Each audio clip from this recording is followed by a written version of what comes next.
Did Fred, did you make it in?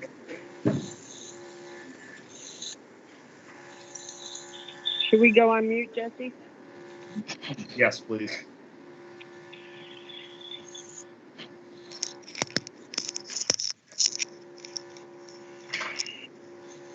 Okay, the meeting is being recorded in Teams right now, and it's also, the audio is live to the public on YouTube. I'd like to say. I'm going to start the recording here in the meeting.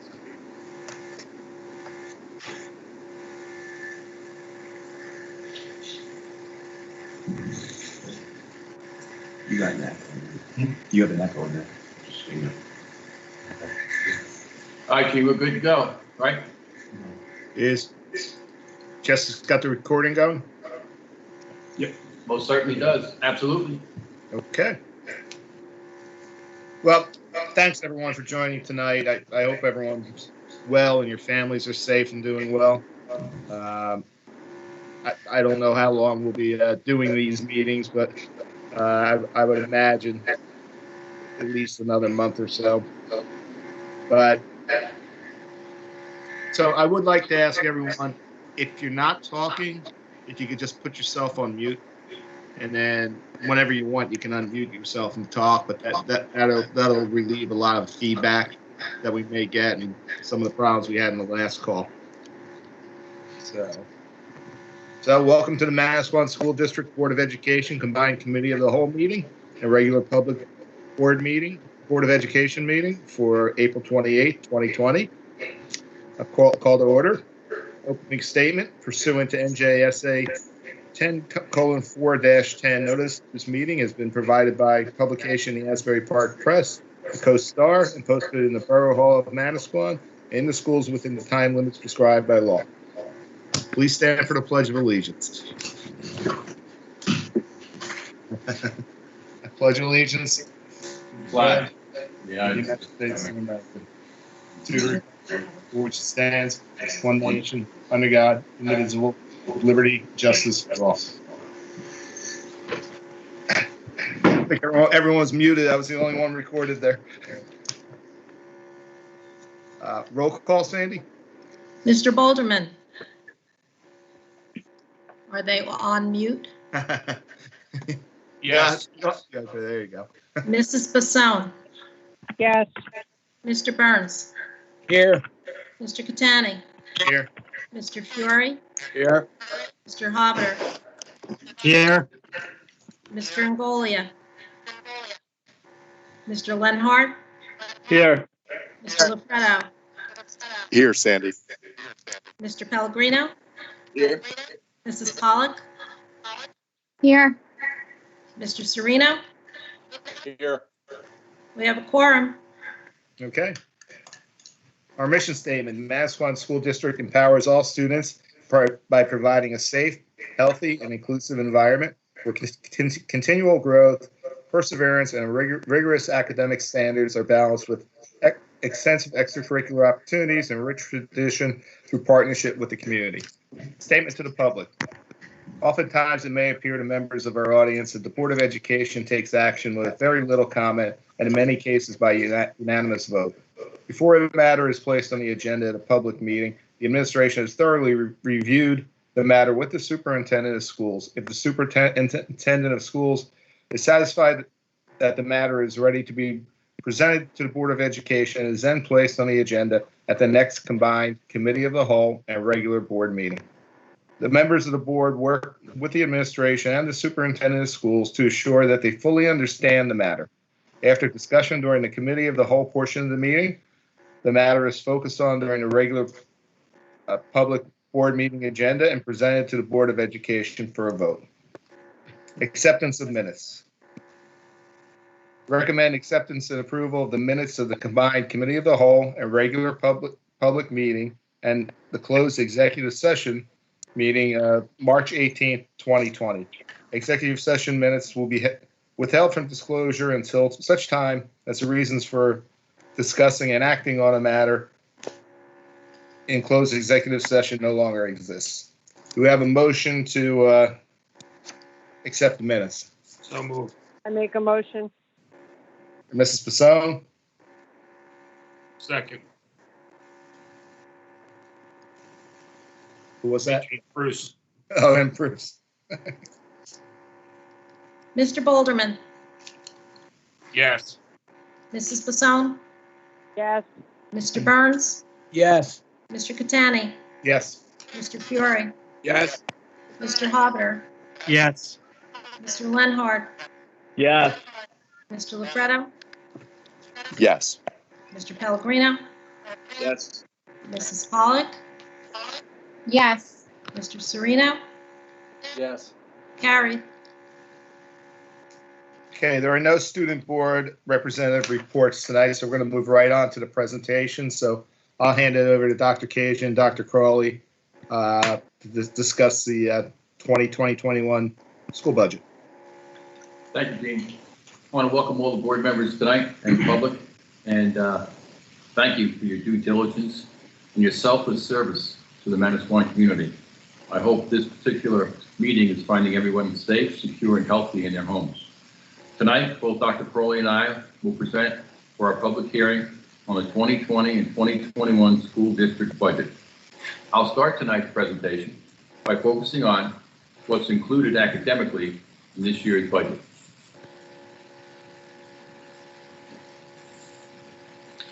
As you can see on the screen, we have increase of student course offerings this year, but I want you to take note of the fact that even though we have the increase of student offerings, we are not hiring any full-time certificated teaching staff.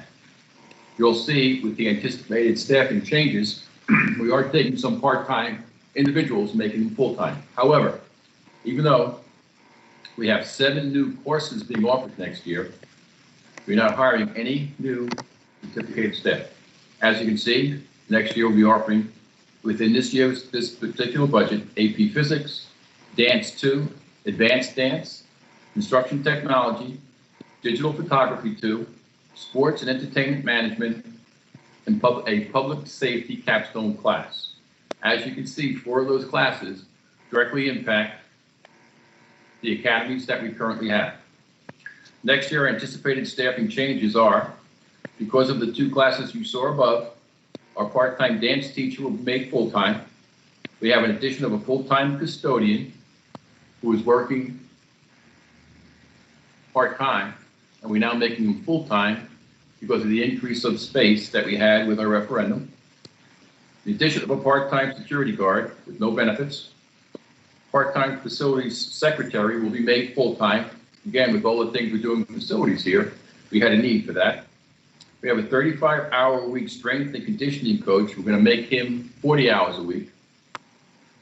We have a part-time unarmed guard promoted to an armed guard, which is a difference of $5 per hour, going from $25 to $30 an hour. Is that correct, Pete?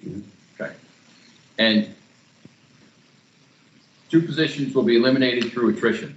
Our full-time elementary general education teacher and a part-time elementary health teacher. We had the lease purchase of a gym floor and bleachers not to exceed $700,000. The bid will be opening May 20th. We also will continue the district's one-to-one initiative, which is in the area of around $275,000 a year. If it were not for that initiative that you started here before my arrival 6 years ago, we would not be able to deliver the continuity of education that we are delivering now with our virtual format through distance learning. So this investment has really paid off for the school district of Manasquan. Major factors impacting the proposed budget. I'm going to turn it over to, if there are no questions about slide number 1, I'm going to turn it over to Pete. Any questions? Thank you. Jesse, if you could hit the next slide, please. Obviously, there are many more factors affecting the budget that could fit onto one slide, but I made my best effort to put the big movers up there to kind of illustrate what was driving the budget this year. The first factor that affected the budget was the budgeting process. As you all know, and as has been talked about even prior to my arrival here, we changed that process to be zero-based. Instead of the former process, which was allocation, meaning instead of giving cost center heads an X dollar value that they could then allocate on their own how they saw fit, those department heads had to instead justify each expenditure and each appropriation into their budget to us. We had a good deal of success with that process in year one, and we hope to see that just continue and get more streamlined as the years go on. In terms of expenses that have been appropriated into the budget that are affecting it, payment number 3 of 6 of the CDL balance is being paid. That is the loan that was taken out to recover from Hurricane Sandy. So we're halfway through the payment of that. That will expire in 23-24. We're on payment number 3 of 5 for the turf lease. That's $146,000. That will expire in 22-23.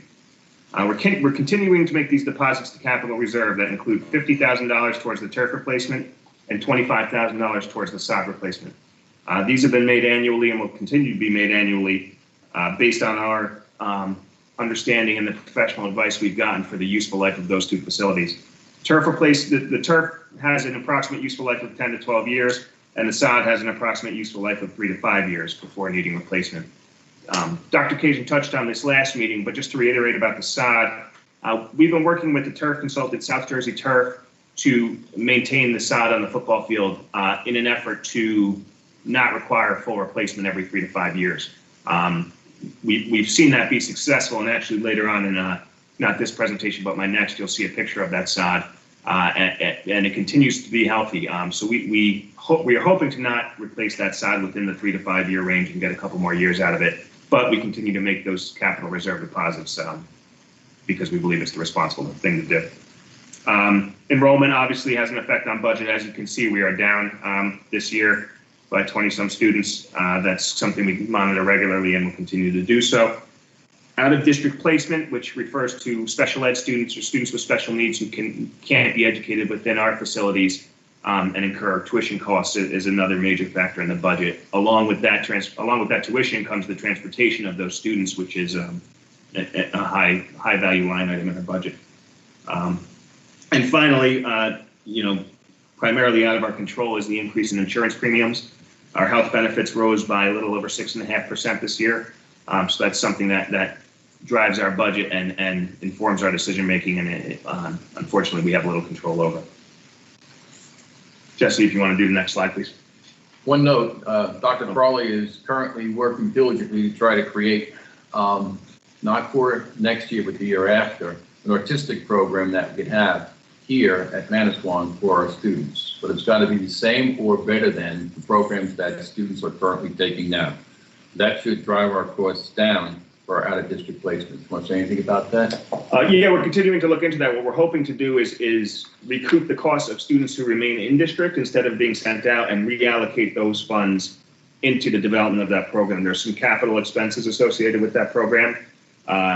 Namely, bathroom facilities have to be put in wherever that program is. So we're working with Margaret and our behaviorist, Ms. Pollack, and our behaviorist, Kelly Balone, to put together a plan for that. And we hope to have that plan roll out through next year and be implemented the following September 2021.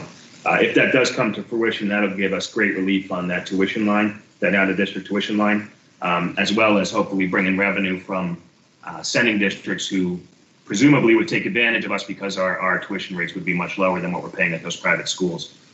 So that's certainly something we've been working on and will continue to work on throughout next year. Jesse, actually, could you go back to the last slide? I did miss one thing. The one other new addition to the budget, large addition to the budget, is the first debt service repayment for the HVAC referendum. This is the first year we're paying off the bonds, so that did have a significant impact on the overall budget. Thank you, Jesse. You can go next. So the total budget is up $1.43 million, as you can see on this slide, and comes in at $30,696,057.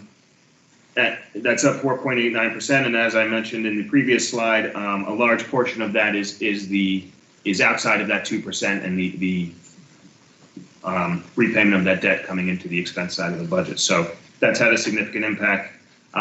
The general fund impact was about $885,000.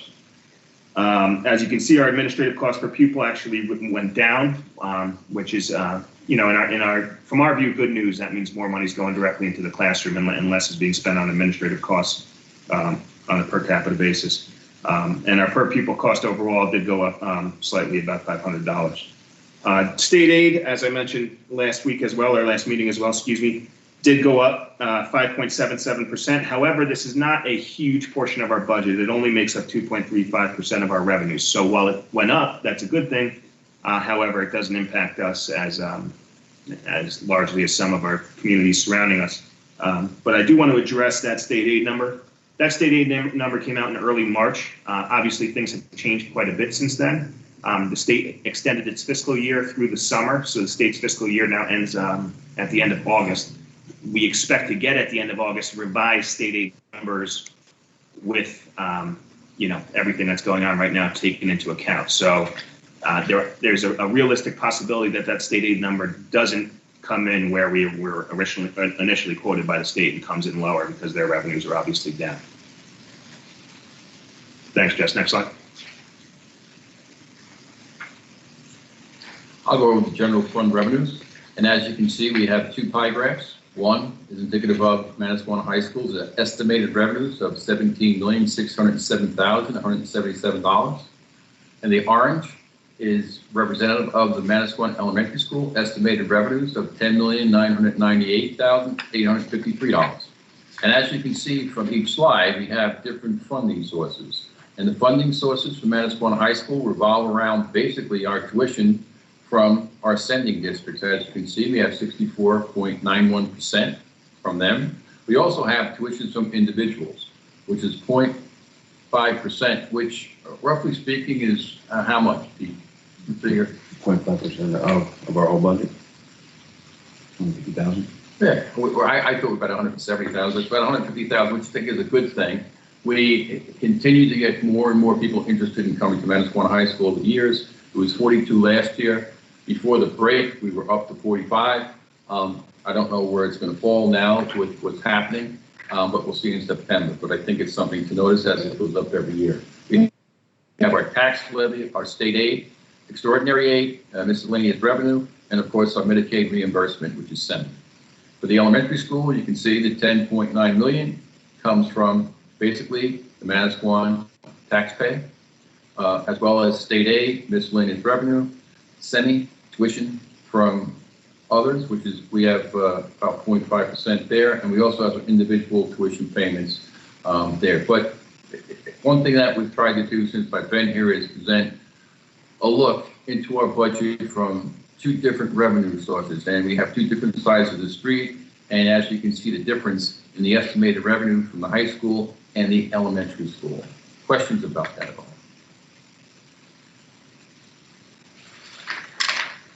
And then in the larger graph, as we go to the next slide,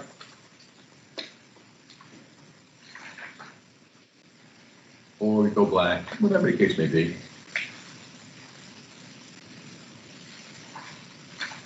Oh boy. Dangerous. Can you still see us, Jeff? They can still see us. We're on the little screen. All right then.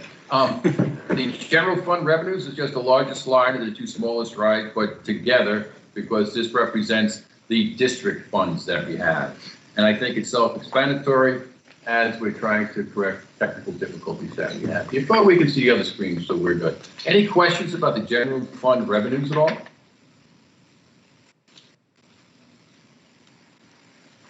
All right.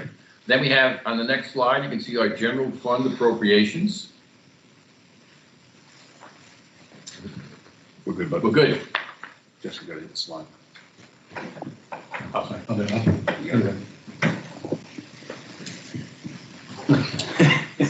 Gene, you have any questions?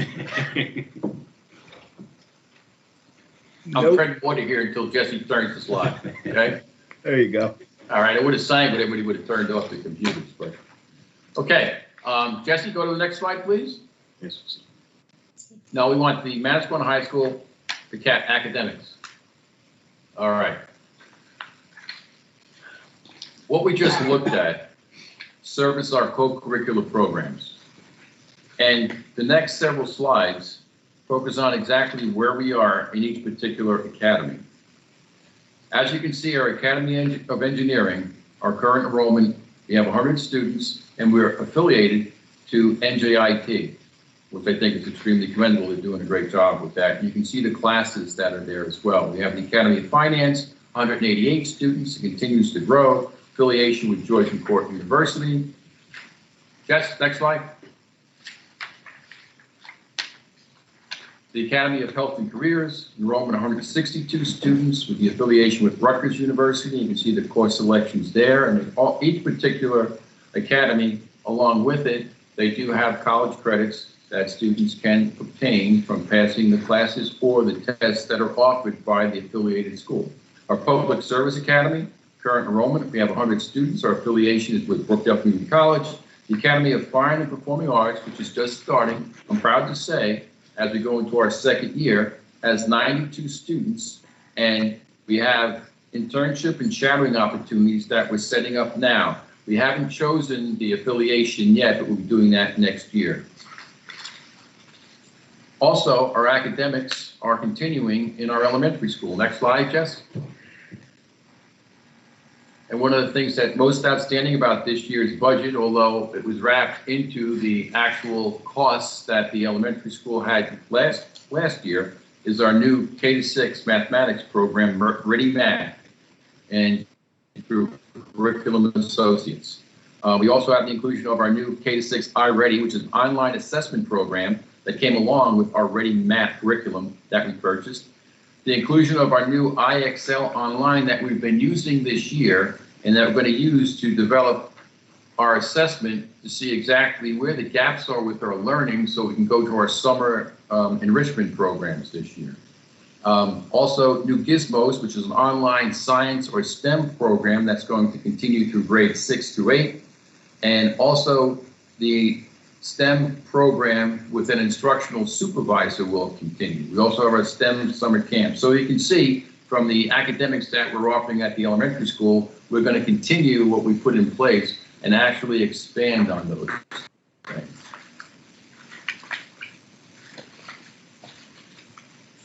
Okay. Pete? Yep. This slide just is to kind of represent what we do have control over and what we don't in the budgeting process. And the decision-making process. Fixed expenses represent salaries, benefits, tuition, transportation, utilities, and insurance. The reason I say we don't have too much control over those are all either pre-negotiated or are settled on the basis of experience from the prior year. In the case of insurance, tuition costs are student by student need. So all of those things which drive our budget in a significant way, as you can see, 93%. Make up that's kind of where we start our budget, and that's drives a lot of what we're doing. The 7% represents what I talked about before, the kind of things that came into the zero-based budgeting process, supply costs, facilities costs, costs for upgrades and things like that. So as you can see, we're about 93% fixed costs and 7% discretionary costs. That's shifted 1% from last year. Last year we were 92% fixed costs and 8% discretionary expenses. So the zero-based budgeting, I think that's a function of the zero-based budgeting process. It's moved money off that discretionary line that wasn't necessarily needed or wasn't justifiable through that process. So that's shifted slightly from last year. Thanks, Jesse. Next. The next few slides deal with the tax rate. This is Manasquan specific. The function of figuring out what the tax rate is very simple. It's just the total tax levy divided by the total assessed value of every house in town. So that's the sum of the value of all houses. The numerator on that is the tax levy that's been presented throughout this presentation. So 17 million divided by the 2 billion comes out to a rate of 0.00865. Last year's rate was 0.838, so that's up 0.027 or 3.2% on a per $100 basis. Next slide, please, Jess. To see how that's been affected over time, the next slide will show you a year-to-year. Here it is. We'll show you a year-to-year what's happening with the home net valuation as well as what's been happening with the school tax rate. So as you can see, the net valuation has been steadily climbing, which means home values have been increasing, which is a good thing for all of you, obviously. And the school tax rate to support the school system has gone up slightly as well. Thanks, Jess. Next slide. This slide represents how this will affect the average house in town. So the average house's value in town is $645. When you look at the tax rate for that, which was calculated on this previous slide, 0.865, that amounts to $5,455.08 per average house. That's up about $170 from last year, or $14.19. Next slide, please, Jess. And finally, again, just to illustrate two different things, how that rate has been affected over time, last year to this year, as well as how this will affect different house values. The highlighted house value is the average house value, which was presented on the previous slide. And then above that, obviously, is house values that are less, and below that is house values that are more. So as I mentioned on the previous slide, we're looking at a $170 increase on the average house, which amounts to $14.19 annually, or monthly, excuse me. Are there any questions about anything we've spoken about, the taxes or the budget, the makeup of it? This is the last slide, just so you're all aware of where we're at in the presentation. Dr. Crowley, Yes. when you say that the increase is 3.2%, that's including the referendum monies being spent? Correct. That's total budget. So that's the addition of the referendum, as well as any increase in the general fund. Correct.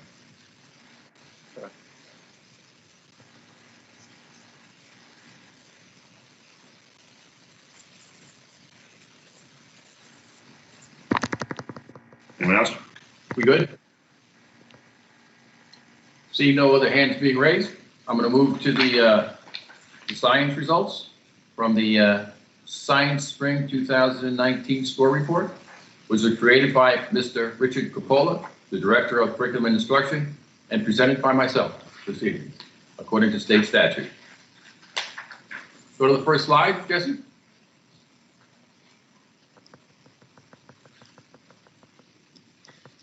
The NJSLA Science Test is a federally required state assessment administered to students in grades 5, 8, and 11. It provides a snapshot of student performance on the New Jersey Student Learning Standards for Science. It was developed in collaboration with New Jersey educators, the Department of Education, and New Jersey contracted science vendors. It's significantly different from the New Jersey Assessment of Skills and Knowledge, New Jersey asks, because NJSLS Science is a more rigorous focus on the standards, and the science focuses on the application of science, knowledge, and skills rather than memorization of content. So this particular test measures the knowledge and skills that students have and their ability to apply it on the test. Next slide, Jess. How many students were tested? In 5th grade, we had 71 students tested. In 8th grade, we had 66 students tested. In 11th grade, we had 186 students tested. Total, we had 323 students tested. Next slide. I think it's important that we start tonight's discussion by going over exactly what each level, as you see, we're going to show you a graph showing you where the students scored on what level. And I'm going to read the first level, but there's certain particular words that stand out in levels 2, 3, and 4, and I'll just be focusing on those. But let's take a look at the whole level 1 right now. Students who are at level 1 demonstrate a minimal understanding of the New Jersey Student Learning Standards in Science by misinterpreting information from a variety of sources and inconsistently applying the knowledge gained from scientific investigation to develop incorrect explanations of models of observed phenomena. The students had difficulty choosing and using, even with significant scaffolding, the appropriate tools to make observations and to gather, classify, and present data. The students struggled to use essential information to recognize patterns and relationships between data and design systems. The students seldom use information to make real-world connections or predictions. So if our student got a 1 on the science test, these are the problems that student has with the application of the standards that we have in science. Next slide, Jesse. Level 2, which stands out here, if you got a 2 on the test, you have a limited grade level understanding of the New Jersey student learning standards. And you can see, I don't need to read this from the slide, what that encompasses. The student had some difficulty choosing and using the appropriate tools to make observations and gather, classify, and present data. I'll give you a second just to read that. I think it's important that you have an understanding what each level reflects before you take a look at exactly what the scores were for these children at these grade levels. Good? Okay, level 3. Students who are at level 3 demonstrated appropriate grade level understanding of the New Jersey student learning standards. And you can see the difficulty these students had. But they showed that they did have appropriate understanding of the information through what they presented. Level 4 is advanced understanding.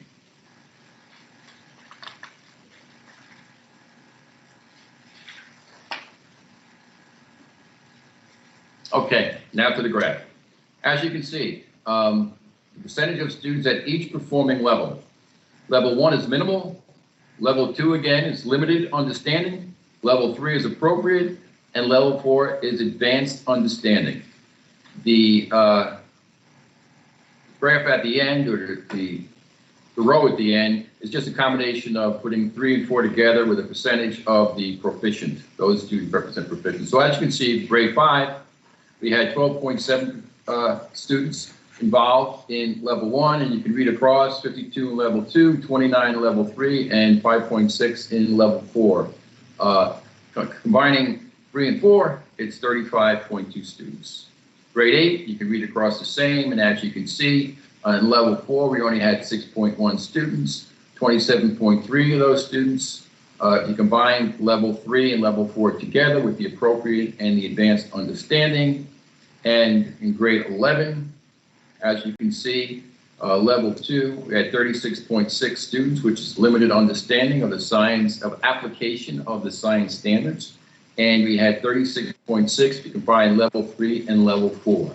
That sort of gives you an understanding of how the students that were selected scored on this particular test.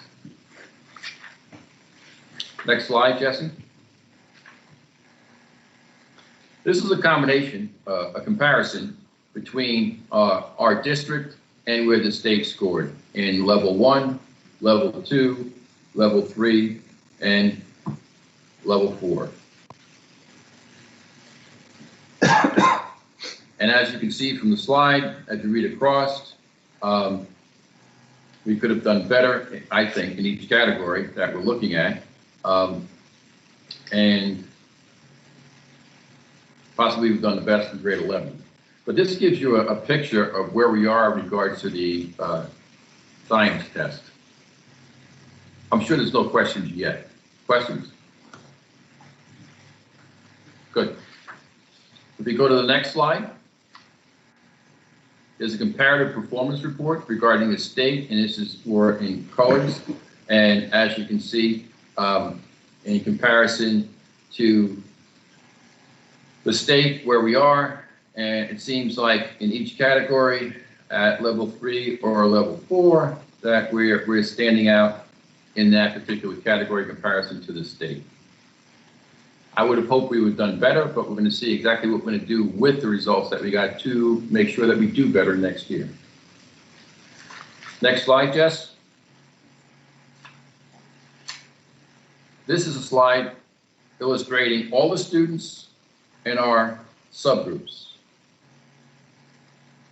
And you can see exactly where we scored in regards to grade 5, which is blue, grade 8 is red, and grade 11 is green. And then we have 9.1 in students that went over all 3 categories. And this is the percentage of students at level 3 and level 4.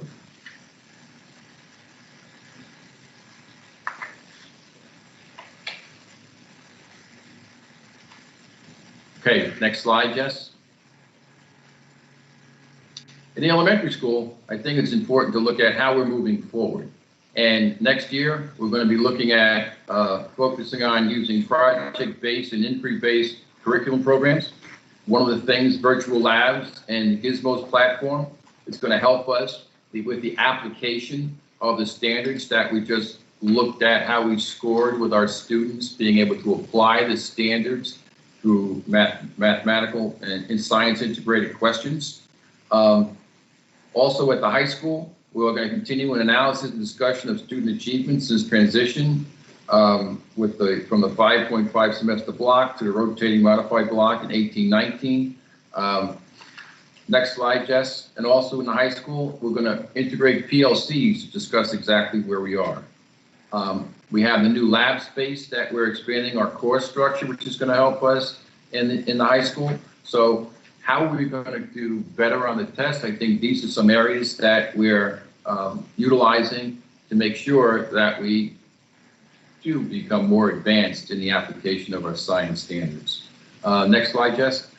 Manasquan High School District is committed to the Sheltered Instruction Observation Protocol, and our students and our teachers have had training with that this year, so we should have an impact with our learning next year because of the training that we had this year, which will continue next year. Actively Learn is a platform that they're using in science for the 6th, 7th, and 8th grades, and with Actively Learn, it has an internal library of sources that are going to help. So, and also with the high school, our ELL students get extra help at the elementary school, and that should help us in regards to the application of math and science in the high school. I think questions 17 and 18 with the frequently asked questions are important.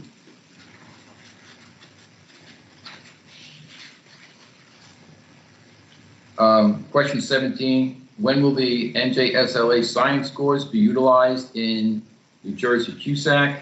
New Jersey CUSAC for school year 2021 and 2022 will be the first year in which results from the NJSLA science will be factored into CUSAC, utilizing results from the 2020-2021 administration of the assessment. And then question 18, does a student have to pass the NJSLA science to graduate? The NJSLA science is not a state graduation assessment requirement. And we did include other frequently asked questions for you there with that. This is the first time this particular test has been administered. And we do have plans to look at exactly where we scored and how we're going to do better next year. And I highlighted some of the ways we're going to do that. Or actually, Rick highlighted some of the ways we're going to do that. So is it next spring when they take it again? That's a great question. If everything was normal, yeah. Would they take? Yes, they would take it next spring. I don't know what they're doing with state testing now. Okay. So, and you know, that's for another discussion, I think, Gene. But if times were the same as they in normal days, yes, they would take it in the spring next year.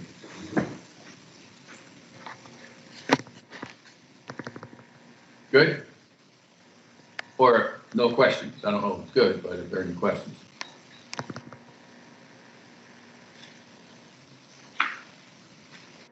Okay. No principals reports tonight. And now we're up to 11, Gene. It's you, public forum on agenda items. Yep.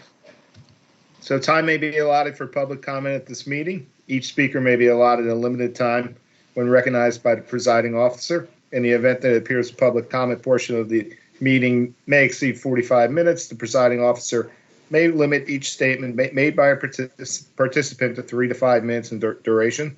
Individuals wishing to address the board shall be recognized by the presiding officer and shall give their names, addresses, and group, if any, they represent. Although the board encourages public participation and reserves the right through the presiding officer to terminate remarks to and or by any individual not keeping with the conduct of a proper and efficient meeting.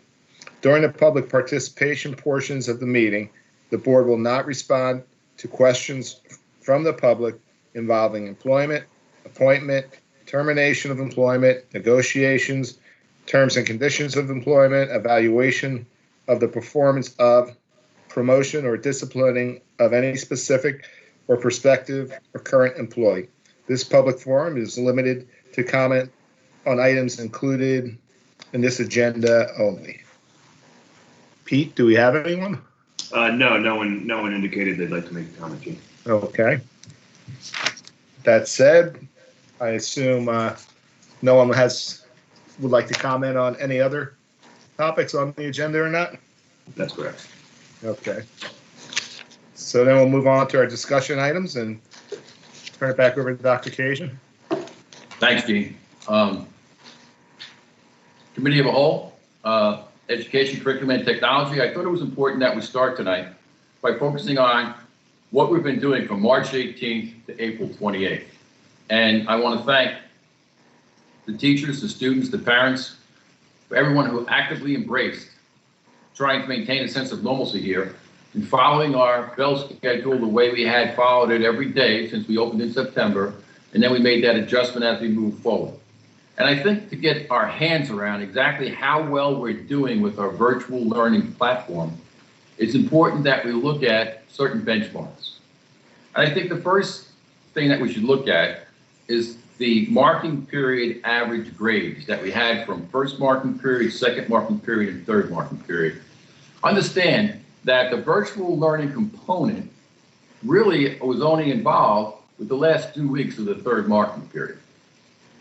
So having said that, as you look at the Manasquan High School averages, the average grades for marking period 1 was 89.8, marking period 2, 88.5, marking period 3, 88.2. If we go to the elementary school, we look at marking period 1, the average marking period grade was a 94.5, marking period 2, a 94.2, marking period 3, a 95.3 again. My purpose for focusing on this history of virtual learning is to get an understanding. I think our teachers and our students are doing a good job. Could we have done a better job if we had professional development for the teachers to give them an understanding of what an entire virtual platform would be, and to also have the students get some professional development so they can understand how to learn most efficiently in a virtual platform? Yes, but I think that's given us something to work on next year. The next slide.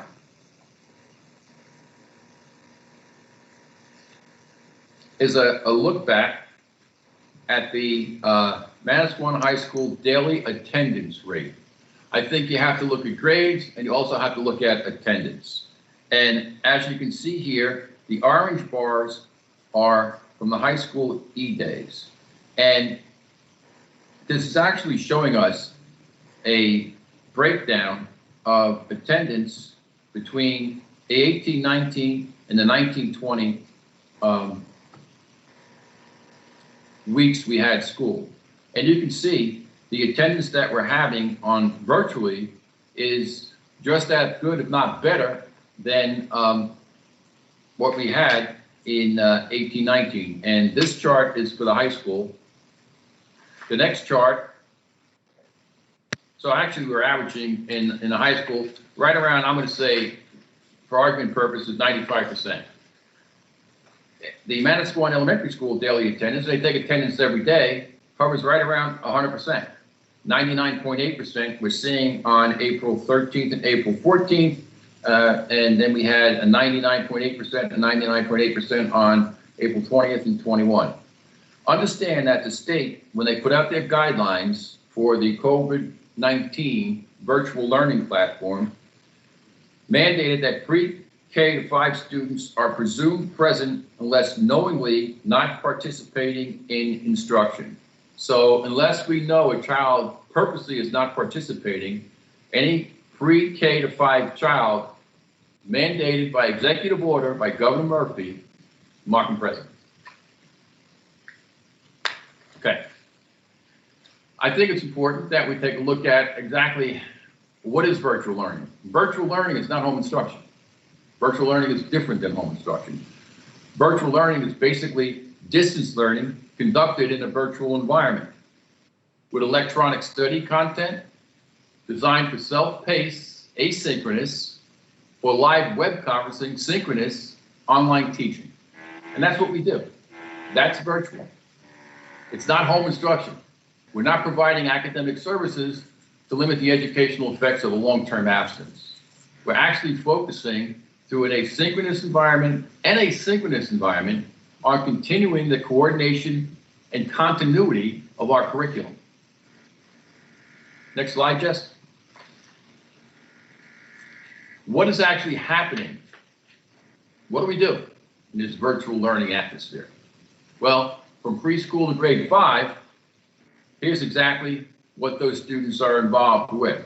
Daily lesson plans are posted on Home Teacher's individual webpage, and those plans include teacher prepared instructional videos, online assignments from the publishers or other programs, and a variety of other resources, and periodic live class lessons. Live class lessons don't happen every day, but live class lessons do happen 2 or 3 times a week. But there are lessons online for the students daily. And also, between 1 and 3 o'clock in the afternoon, our teachers are there to help students who are having difficulty. We are reaching out to them through email or through go to Teams, whatever modality they decide to use, and helping the students. Next slide, Jess. And here's a list of some of the technology resources that are utilized in preschool to grade 5. Envision Math, Think Central, Flipgrid, Zoom, Seesaw Learning, ABC Mount. I know these things don't mean anything to you, but I can definitely send you, if you want, in a Friday packet, once we start doing those again. If you have questions about what is Seesaw Learning, I can get it to you so you can understand what it is. But we are engaged in utilizing all the resources that we have at our disposal on both sides of the street. 6 to 8 is a little different. 6 to 8 is more aligned with what we're doing in the high school, even though it's similar but not the same. They're continuing using Canvas and the digital learning platform that we've practiced. 6 to 8 have been given Dell tablets, so it's a little easier for them. Genesis is the modality that we use as a student management system. We do take attendance in 6 through 8, and you can see the Canvas, Flipgrid, IXL Learning, which we're going to use as the assessment tool to see where the gaps in our learning is. So when we set up our classes if we're allowed to, for the last 2 weeks of August, we'll know exactly what we have to focus on in each grade level. So when our teachers offer the enrichment programs and students can volunteer to take them, we'll know what we have to wrap our curriculum around. Next slide, Jess. Here's a look at what happens on Tuesday and Thursdays and what happens with the daily classes in the 6 through 8 grades.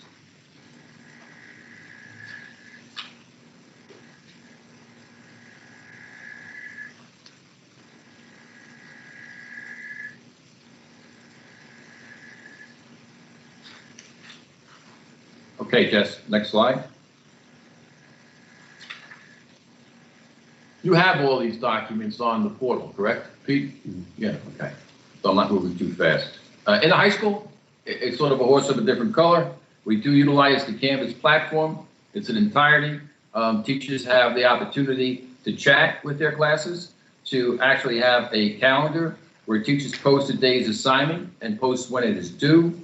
They have Canvas discussions, and I know some of our teachers who are stakeholders here who've been here for most of their careers are reinventing themselves through Canvas and are trying hard to embrace this new virtual learning environment. The Canvas conferences have become very popular with the teachers as they can conduct a live class. I'm seeing that in quite a few classes. And then we also have our Canvas quizzes. One of the things that I made it quite clear for my administrative team as the instructional leader of the district, we will have exams. We'll have exams at the end of the semester because I believe what we're doing has a value. Are we drilling down deep and are we mastering things? I can't say we're doing that, but are we continuing the continuity of education in Manasquan? Yes, we are. So in order to validate what we've done here, I believe exams and assessment, not like the exams that they're used to, but an assessment concluding the end of the year will be done on an exam schedule here. And I have each particular department working on, they're going to get the product to Mr. Coppola, then to the building principal, and then I will see it, and with all our approvals, and we move forward. But it's going to be an authentic assessment focused on exactly what the most important concepts the students were learning based on exactly what they're doing with the exams that we're doing for advanced placement this year. And the next slide focuses on the E-days. And again, with a special attention to our special education teachers, students, because we have to modify the curriculum for them, where teachers have the opportunity to open up a private conference for each class for the students, and also focus on the IEPs that we had. When we started the schedule early on, we did not have this component in there. Now we do an A and B day and an E day, and then we do a C and a D day and an E day, and it's working out much better. I really needed you to have sort of get your hands around exactly what we are doing with virtual learning and a look back at what we've done since we've started this on March 18th, and we're doing to April 28th. And according to where the governor sees us, if we come back to school on the 15th, we'll have another discussion. If not, we'll continue refining things as we move forward. Any questions on that?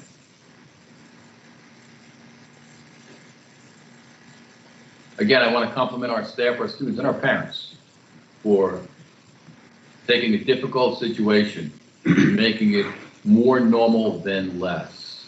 Students are learning, and we are moving forward.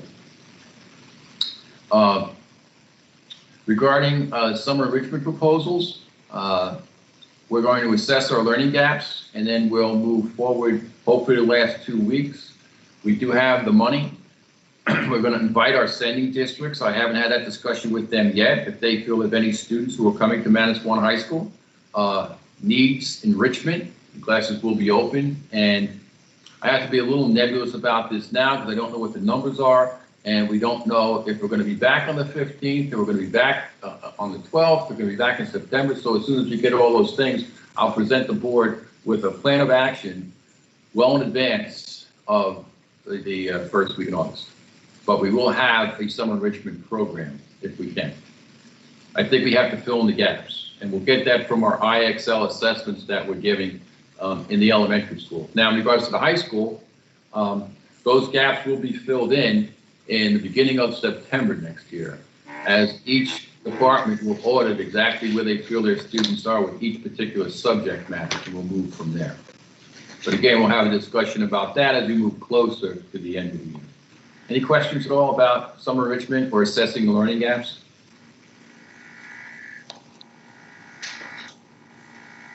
Okay, you have quite a few policies, but we've spoken about them before, and we've gone over those. Now for finance and for the buildings and grounds and the HVAC, Rob Notley's not here, but we have a great stand-in. Dr. Crowley will stand in for Rob Notley. That's the next presentation, Jess. Yeah, as Dr. Cajun said, Rob Notley is in absentia, but he forwarded along this presentation. I'll do my best approximation of him, but forgive me if I read from the slides a little bit, as he is has a better command of his construction. Next slide, Jess. As you all know, we started the Referendum Project at the beginning of this year. It's an $8.6 million project. That is replacing the HVAC systems in the 1931 and 1995 wings, as well as new HVAC controls and upgrades to the fire alarm system that are required when you upgrade the HVAC system. Next.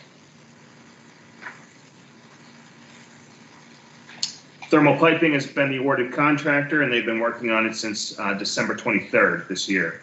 The ductless split system for use in the guidance and the CST has been installed, and that room was up and running and occupied as of just shortly after February break. So we did spend about a month in there, and they were able to use the space, which is beautiful and you know, well ventilated.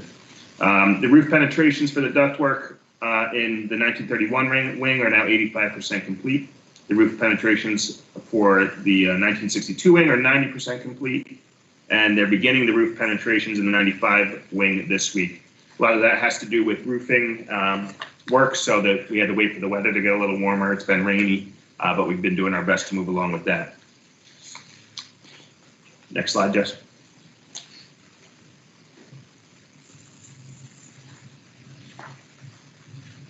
As mentioned in the previous slide, the 95 roof penetrations will begin this week.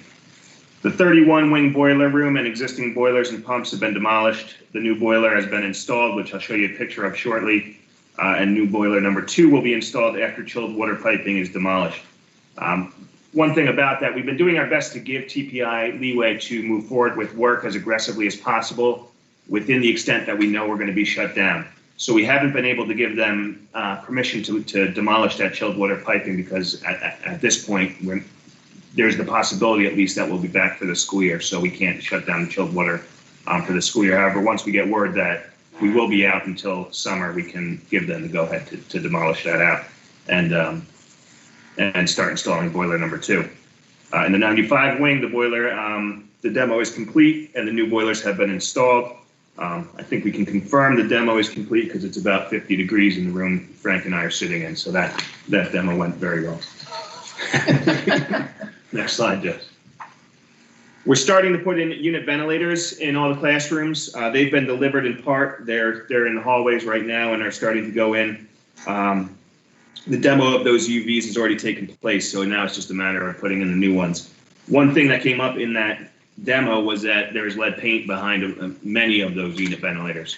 So we have contracted with Shade Environmental to remediate that lead paint so that the workers can work in safe conditions. All replacement UVs are on either side of being pre-piped and pre-wired at the TPI facilities. 6 are on site already. As I mentioned, they're in the hallways waiting to be installed once that lead paint is remediated. And everything will be replaced by 5/15. Again, we're giving them enough work with a guarantee that it will be done on 5/15 with the understanding that there's a greater than 0 chance we're back 5/16. So we can't really allow for them to demo or rip out anything more than what they can replace before 5/15. Next slide, Jess. Gas piping for future rooftop air handling units and energy recovery units, which will be mounted on the 31 building, have been installed, supported, and painted. The cafeteria floor had to be abated due to asbestos containing some of the tiles that have been put down. The upside of that abatement is that we're uncovering the old gym floor that was in there, and we're going to eventually breathe life back into that. So it's going to be a pretty cool room once we have that down to the wood. We'll sand it, we'll restripe it, and it'll look like the gym from whenever the building was built many years ago. Next slide, Jess. There have been 2 change orders associated with the project. The first had to do with the leveling of the land behind the bleachers, which is where the laydown area was for TPI. That took place in December. The second change order is the newer one I just mentioned, which is the abatement of those asbestos tiles in the cafeteria. We're currently carrying contingency of a little over $1 million for the project. Next slide, Jess. These are just some photos of some of the work that is done, and many of which I already mentioned in the prior slides. The top left photograph is of the laydown area that was leveled and accounted for one of the change orders. That picture is of the main office and the new ductless air handling that they have in there. Bottom left is the 1931 roof, which is showing the new gas lines that have been run. And bottom right is the new boiler that was put in the 95 boiler room. Next slide. Top left is the 31 boiler, which was put in. Bottom left shows a demoed unit ventilator from one of the classrooms, classroom 112. As you can see, that lead paint is flaking off and is pretty, it really has to be remediated. We have no choice to encapsulate it because it's just it's so deteriorated.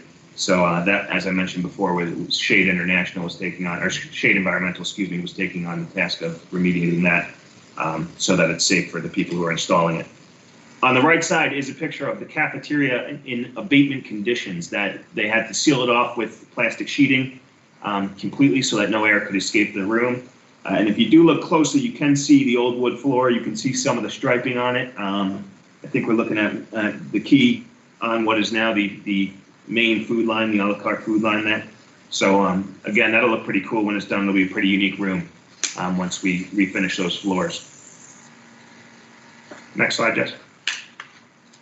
As the UVs were removed in the first floor of the main hallway, there was some damage to floors, and we saw that underneath there was some hardwood. So we've also taken advantage of those hardwoods that already existed under there to really change the look of some of those rooms. That's a before and after room. I think that's 108. So that's what it looked like before with the old tiles, and that's what it looks like now with the refinished hardwood. So it's really a beautiful transition we've made. Next slide, Jess. We continue to have bi-weekly progress meetings that are attended by myself, Frank, Jesse, other administrators in district, as well as TPI, New Road Construction Management, Rye-Bred Architecture, and any other pertinent member of the team, controls guys, different guys throughout the different meetings. TPI is continuing to complete the submittal process. UVs are being worked on at TPI's facility, as well as have already been delivered here to some extent. And as mentioned, Shade Environmental has been working on, is beginning work on abating the lead paint and is finishing work on abating the cafeteria today. Next slide, please. TPI is currently obtaining pricing to expand the scope of the fire alarm to cover the entire building. We've had that drawn already by Rye-Bred, so now it's just a matter of him shopping that around and getting the best price. And when that comes back, we'll see what that comes in at. As mentioned before, we're on schedule and we're within the budget, well within the budget. We're carrying $1 million contingency for now, so we're doing pretty well with project progress. Next slide, Jeff. Shifting slightly from HVAC referendum related work that's been going on, there's the one upside of the outage is it's given us the opportunity to do some work around the district that we wouldn't have been able to do when kids and faculty and staff were present. So the next couple slides are just pictures of that. As I mentioned in my budget conversation, that's a picture of the field after our annual aeration of it, which was done by South Jersey. As you can see in that picture, if you can zoom, on your own computers, if you can zoom in, you can see the field's in really good shape. We're keeping up with the aeration, we're keeping up with the reseeding and things like that to make sure that we're not losing the good quality of the sod there. On the right side, you'll see a white fence that we installed that runs from the door immediately outside the band room to the walkway there. The reason we installed that is we had a number of cars having a difficulty staying on the road in that approach. On almost a daily basis, we'd arrive and there would be tire tracks on the side of that grass there. And if any of you attended the Homedale basketball game, you would have been privileged to see someone park their pickup truck completely on the grass there. So something about that spot has attracted drivers to it. So in an effort to retain the quality of the grass there, we ran that fence. And we took some care. If you notice, that fence matches the fencing that already exists over at the elementary school. So it kind of ties together the two buildings across the street. And I think it looks pretty nice. Next slide, Jess. A couple updated signs around the district. If you hadn't seen the sign in front of the board office, it was in some degree of deterioration. The wood was a little bit rotted underneath, and we were missing some caps on the PVC. So that's been replaced with the sign you see there. Also above Coach Kaboo's quote immediately outside of the gym entrance, you'll see we added a warrior head. We think that'll be a nice approach to the new gym we're putting in, and it'll be a nice, it'll improve the quality of the experience when you're entering the building by that entrance. Next slide, Jess. And this is a project that's had to be done, but obviously couldn't be done with kids there, which is refinishing the floors and lights in that main hallway. We did our best to do justice to that project with this picture, but I suggest when and if at all possible in the near future, if you can get into the building, that was, that really transformed that space, changing those lights and doing those floors. We also in-house painted all the walls and ceilings white, and it just makes it look like a whole new area. We've also replaced above each door along that hallway, and at the top there, you'll see the glass transom that replaced just what used to be a plain white painted piece of, I assume, drywall. Yeah. We're talking about and brainstorming what we'll do with that space now, whether it be adding, a Manasquan M, a warrior head, a quote that it means something to the teacher or the subject matter that's being taught inside those rooms. But again, small changes, but they make a big difference when you walk around the campus. It looks pretty impressive. Next slide, Jess. And unrelated to facilities upgrade, but related to what we're doing here still, one thing you probably heard a lot about in the news is with the shutdown is making sure our kids who rely on us for a steady source of food and healthy food are still accommodated. We originally were accommodating them by allowing for pickup of the food outside the gym entrance, but we were getting a fraction of the students who were eligible for these services to show up. So in concert with the Monmouth Ocean Food Bank and with help from many of our district's faculty and staff volunteering work, we were able to up what we were doing to 180 lunches and dinners that are now being delivered to our students' doors. It's been a pretty impressive operation. I do want to make note of who has been helping out. The CST members and guidance have been packing the food and getting it ready for the security guards who have been delivering meals. I think special thanks, I do want to read their names, goes to Leslie Kenny, Rich Reed, Bailey Price, Liz Rudder, and Lauren Soliski, who are all in that picture right there and on a daily basis create an assembly line and pack up almost 200 meals for our students and families, as well as Tim Clayton, Bill Pelly, Dan Langdon, Scott Clayton, and Jerry Murphy, who then take those bags that they packed up and deliver it directly to our students' doors. It's been a pretty cool thing to see it grow. And just to also mention, these folks are basically the first people who volunteered and have been doing a phenomenal job. But as many people as have volunteered, I've probably had 5 times that amount of people ask to volunteer. Unfortunately, with social distancing restrictions and things, we're trying to keep the number of people in that space small. But the amount of people who have shown that they're willing to help out this ATNE community is a testament to our community at large, I think. That's it for me, in facilities. Seeing that concludes our committee of a whole, unless we have questions. Nope, move on. Okay, superintendent's report and information items, total enrollment, you speak. 1,487, high school 953, elementary school 534. There are no fire drill reports, as you can see. Also no harassment, intimidation, or bullying reports this month. There are no reports from the Director of Curriculum and Instruction or Director of School Counseling. Jess, did you hear? You have a report? Just briefly, I'll just update on what's going on in technology. As you know, we're continuing to support our students, staff, and parents, both remotely and at school during our tech hours, which we still maintain on weekdays from 10 a.m. to 1 p.m. So we have our technology staff working remotely every day. One technician is here at school on duty for that time period. We've seen about, I'm going to say on the order of under 10, more like probably 5 students, averaging per day coming to school. And those are for the hardware type issues that we can't try to deal with remotely. Obviously, we try to deal with anything remotely that we can. Beyond that, we've distributed 37 laptops to date to pre-K to 5 students who indicated through their teachers that they needed one or could use one. So those are students obviously outside our one-to-one program, 6 through 12 already had their laptops, but we utilized some extra devices we had in district, as well as laptops from our STEM lab that we normally keep at school to distribute them.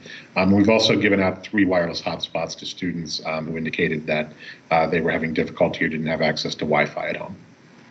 And that's it. And you hear Governor Murphy and Governor Cuomo talk about essential employees being so important to making sure that the city runs and everybody else can stay home, from the people who run the subways to the people who run the trucks. And the same thing here. I mean, we have our techs who come in every day, one a day. We have our grounds crew. We have our custodians who are doing the things that you just saw pictures of.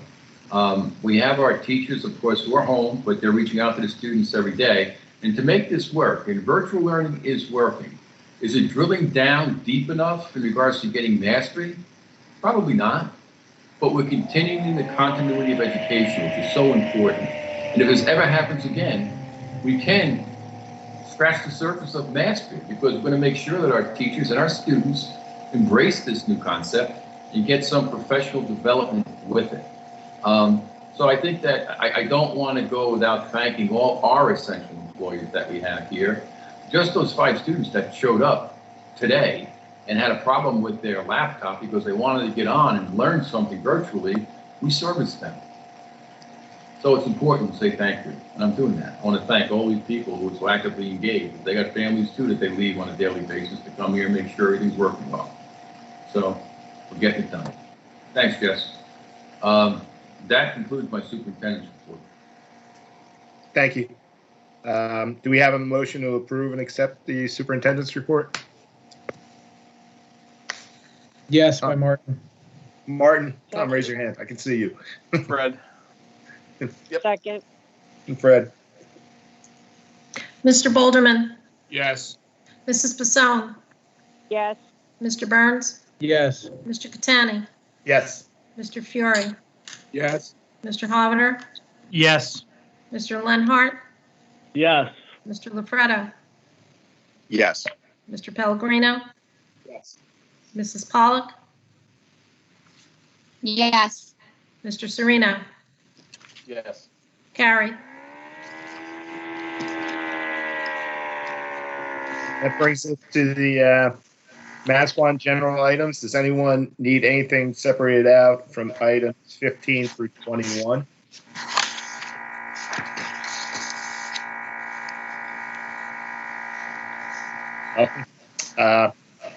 We have a motion for items 15 through 21. Pellegrino? Yes. Mr. Second, Sereno? Martin. Mr. Bolderman, Yes. Mrs. Basone, Yes. Mr. Burns, Yes. Mr. Catani, Yes. Mr. Hovater, Yes. Mr. Lafredo, Yes. Mr. Pellegrino, Yes. Mrs. Pollock, Yes. Mr. Sereno, Yes. carried. Yes. Brings us to the Manasquan Sending District's general items. Does anyone need anything separated out? Items 22 through 41.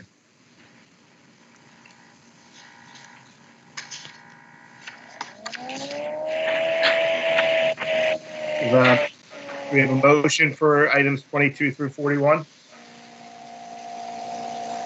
I'll make a motion. Ms. Basone? Sure. Yes. Mr. Pellegrino, did you second? I did. Thank you. Mr. Bolderman, Yes. I have a question. Got to ask if we had any questions. Oh. Did I? I didn't. Did anyone need anything separated out? No, I have a question about one. I don't need it separated. Oh, okay. Which one? Number 26.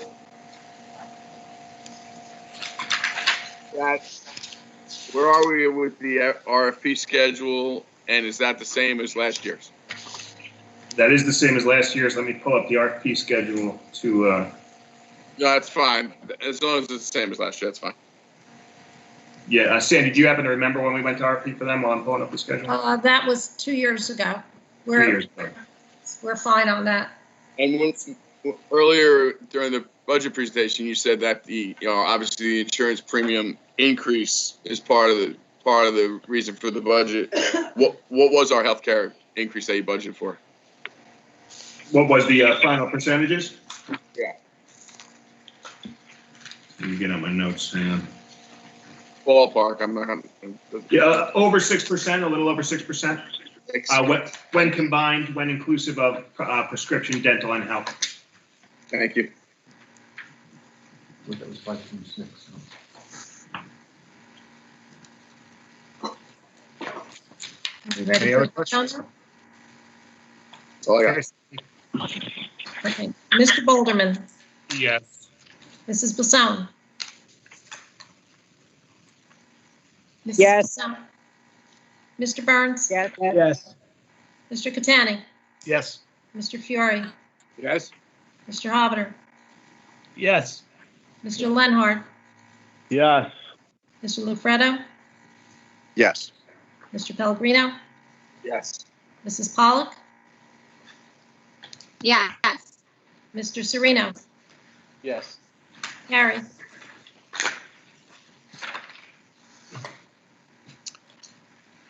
Move on to item 42. Does anyone have any old business they'd like to discuss?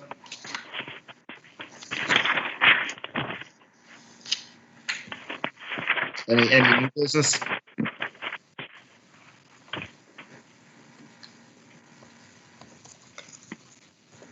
Okay, that'll move us on to our executive session. Whereas the Senator Byron M. Bear Open Public Meetings Act, NJSA 10:4-6, the act provides that the Manasquan Board of Education hold an executive session from which the public is excluded to discuss matters that are confidential or are one of 9 subject matters listed in Section B of the act. And whereas it is recommended by the superintendent that the Manasquan Board of Education go into executive session on this date in Manasquan, New Jersey, to discuss matters that are permissible for discussion in executive session. And whereas the length of the executive session is estimated to be 30 minutes, after which the public meeting for the board shall reconvene and proceed with business. And whereas that board hereby declares that its discussion of the following subject matters will be made public at a time when the public's interest in disclosure is greater than any privacy or governmental interest being protected from disclosure. Now, therefore, be it resolved by the Manasquan Board of Education that the board shall go into executive session to discuss the following items: personnel matters, hiring, resignations, leave of absence. Do we have a motion to go into executive session? Yes. Second. Martin, All in all in favor? favor? Aye. Aye.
All right, we should be good.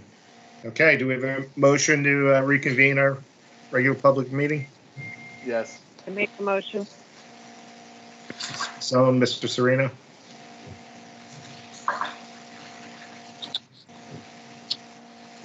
Do we have a motion for Manasquan personnel, item 44?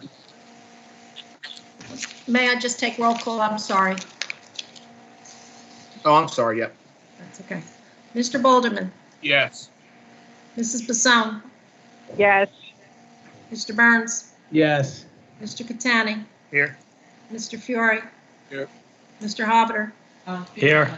Mr. Angolia, Mr. Lenhart, Here. Mr. Lafredo, Here. Mr. Pellegrino, Here. Mrs. Pollock, Here. Mr. Sereno. Here. We've resumed quorum. Do we have a motion for item 44, Manasquan personnel? Yes. Mr. Burns and Mr. Sereno? Thank you. Mr. Boulderman, Yes. Mrs. Basone, Yes. Mr. Burns, Yes. Mr. Catani, Yes. Mr. Hobbiter, Yes. Mr. Lafredo, Yes. Mr. Pellegrino, Yes. Mrs. Pollock, Yes. Mr. Sereno, Yes. carried. Do we have a motion for line item 45, Manasquan sending district personnel?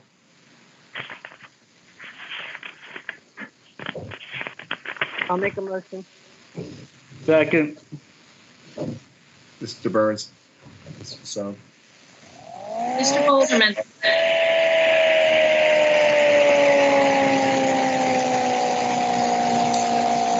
He's still here. Mr. Boulderman, Yes. Mrs. Basone, Yes. Mr. Burns, Yes. Mr. Catani, yes. Mr. Fiore, Yes. Mr. Hobbiter, Yes. Mr. Lenhart, Yes. Mr. Lafredo, Yes. Mr. Pellegrino, Yes. Mrs. Pollock, Yes. Mr. Sereno, Yes. carried. Do we have a motion to adjourn? Yes. Yes. Yes. Everybody. Mrs. Pollock? Mr. Boulderman? Yes. All in favor? Aye. Aye. Aye. All right, Aye. thanks.